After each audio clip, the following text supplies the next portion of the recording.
नमस्ते दोस्तों, आज मैं आपको घुमाने वाला हूँ अकबर टूम, मतलब अकबर का मकबरा। अभी मैं रास्ते में हूँ, क्रॉस करने की जगह नहीं मिल रही है। इधर पीछे से पूरा घिरा हुआ है, हाईवे है।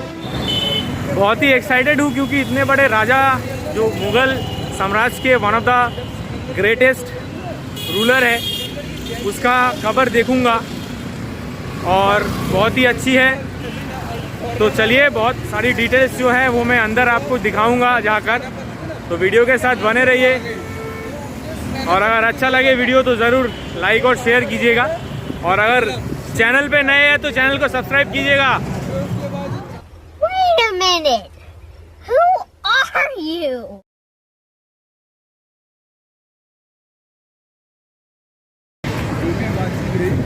सामने देख ले लाला, जो सेक्युलर है ना,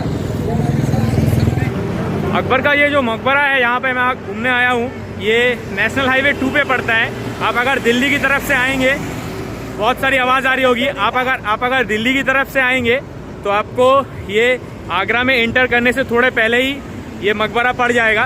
तो आपको ज़रूर ये देखना बनता है, क्योंकि बहुत सारे जो टूरिस्ट हैं या फिर बहुत कोई जो घूमने आते हैं आप लोग, वो लोग ये सारी चीज़ें खोल देते हैं, मतलब सॉरी, ये सारी चीज़ें छोड़ देते हैं देखना।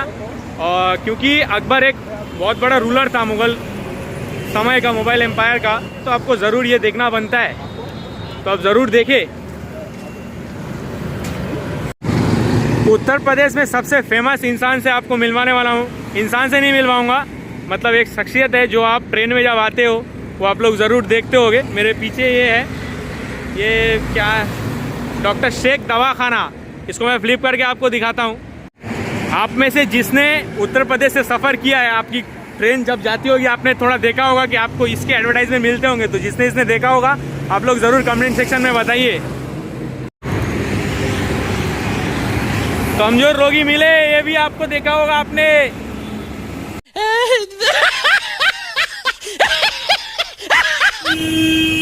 तो हम पहुंच गए अपने गंतव्य स्थल पर। पीछे मेरे सिकंदरा है।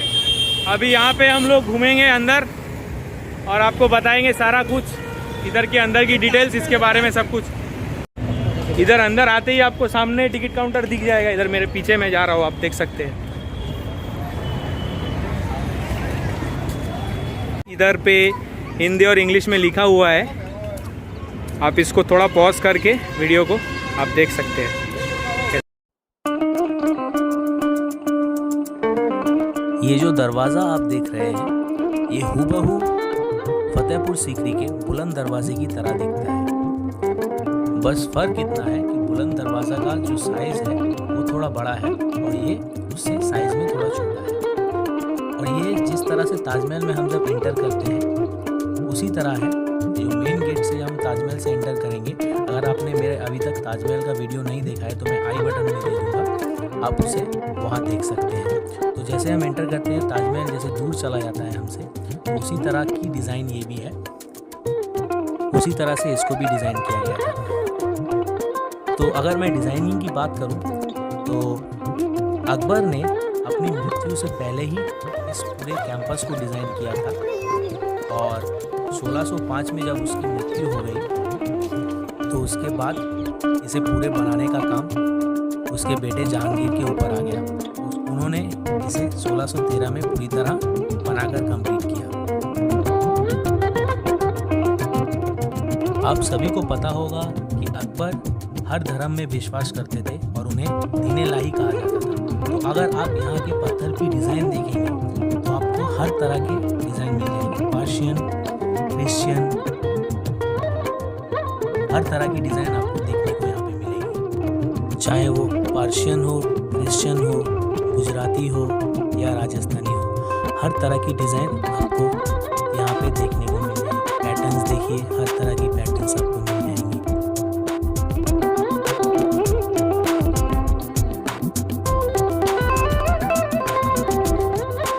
ये जो आप चीज़ देख रहे हैं, यहाँ पर मशाल को फंसा कर उसे जलाया जाता था ताकि रोशनी रहे।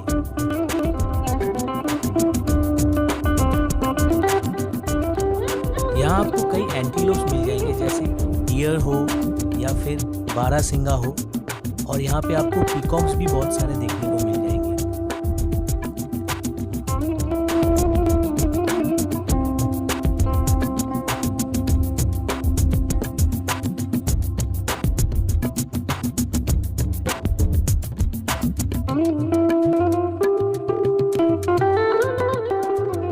अकबर मुगल सल्तनत का तीसरा एवं सबसे महान शासक था, जिसने मात्र 14 साल की उम्र में गद्दी संभाली। अपने पिता की अचानक मृत्यु हो जाने के कारण उसे सिर्फ 14 साल की उम्र में ही राजगद्दी सौंप दी गई। अकबर ने अपने मकबरे को बनाने का काम अपनी मृत्यु से पहले ही कर दिया था, और उसके मृत्यु के बाद उसके ही बेटे जहांगीर ने इसे पूरा किया।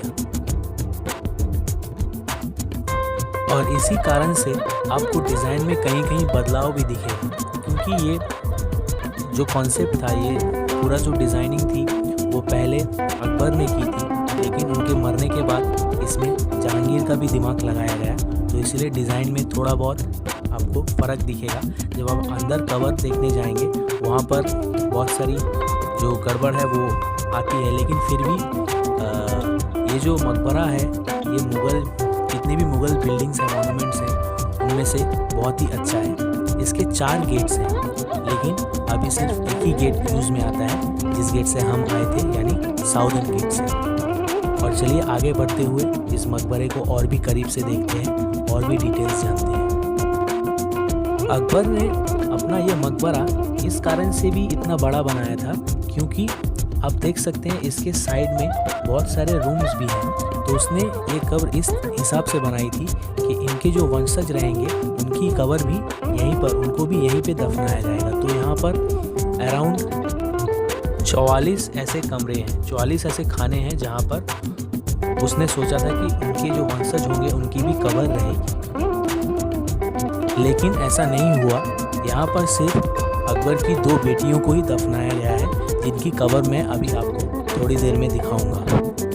आप देख सकते हैं ये एक ही साइज़ की हैं, ये जो जितनी भी खाने हैं ये सारे एक ही साइज़ के हैं, और एक भूल भुलैया टाइप जैसी लगती है।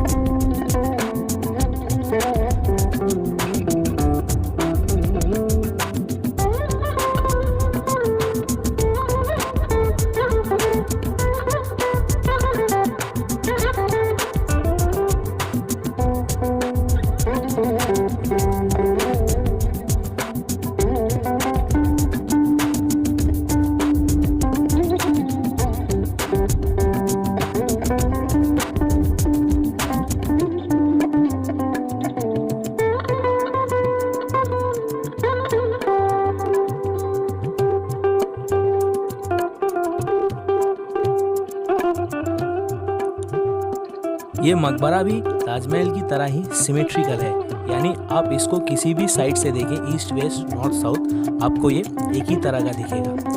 पहले मैंने जैसे आपको बताया इसके 4 गेट्स थे ताजमहल की तरह, लेकिन अभी सिर्फ एक ही गेट प्रयोग में है, जो है साउदर्न गेट। साउदर्न गेट से ही आपको एंट्री मिलती है।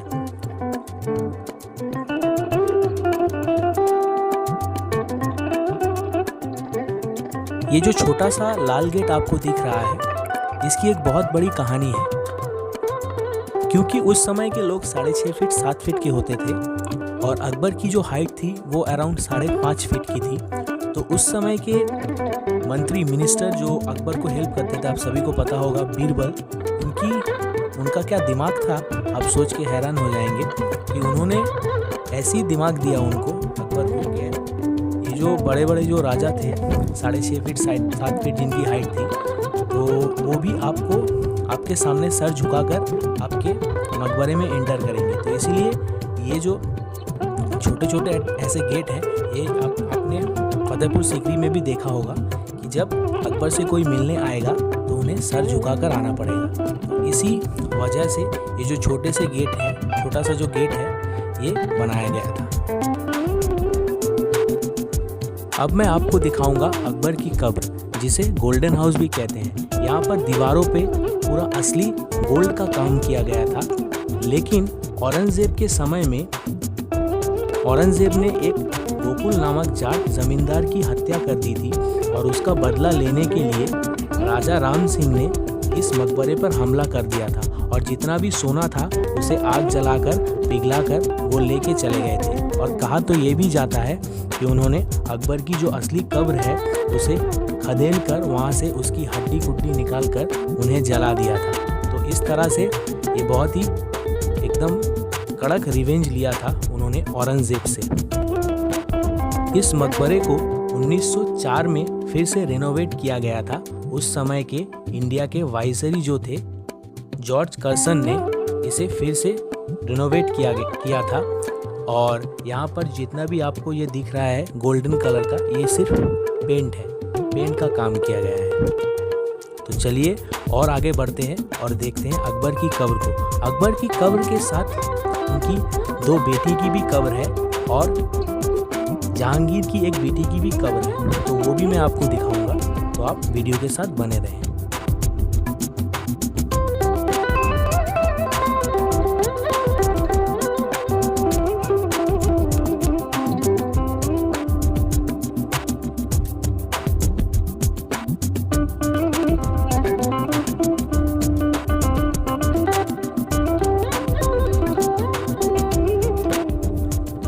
तो चलिए अब मैं आपको दिखाता हूँ जलालुद्दीन मोहम्मद की कब्र को। जलालुद्दीन मोहम्मद की कब्र के साथ 3 और कब्रें भी हैं जो अलग अलग खानों में हैं, जिनमें से 2 अकबर की ही बेटी की हैं और 1 जहांगीर की बेटी की है।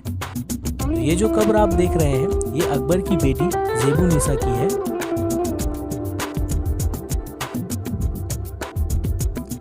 और अब हम देखेंगे अकबर की कब्र को। तो चलिए आगे बढ़ते हैं।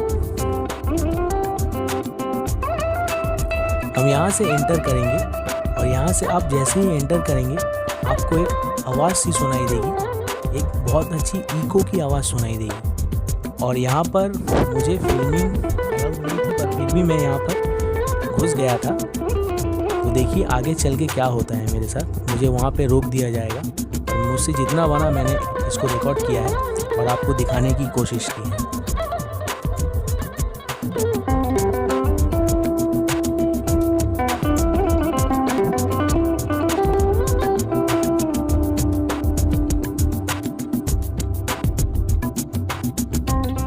ये जो कब्र आप देख रहे हैं ये अकबर की बेटी ज़ेबू निसा की है और उनके बच्चे भी हैं। उनके बच्चे की भी कब्र है, 2 बच्चे हैं, उनकी भी कब्र है। ये देख पा रहे हैं आप।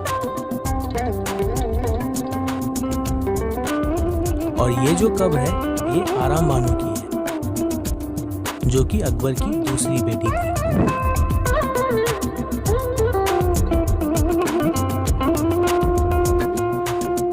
ये है शीश महल। यहाँ पर जहांगीर शबाब या शराब या ड्रिंक, अब कुछ भी बोलिए, उसका मज़ा लेने यहाँ पर आता था। और ये जो मकबरे अकबर का जो मकबरा है इसे बनने में ये जो 14 साल जो लग गए, उसका कारण ये भी था कि यहाँ पर वो जितनी देर तक रहता था, यहाँ पर जितनी देर तक वो शराब पीता था, 2 घंटे 3 घंटे, उतना ही वक्त ये जो लेबर्स हैं वो काम करते थे। उसके बाद फिर जब जहांगीर यहाँ से चला जाता था तो वहाँ पे काम फिर से रुक जाता था। तो ये भी मकबरे को बनने में इतने समय लगने का एक बहुत ही बड़ा कारण है।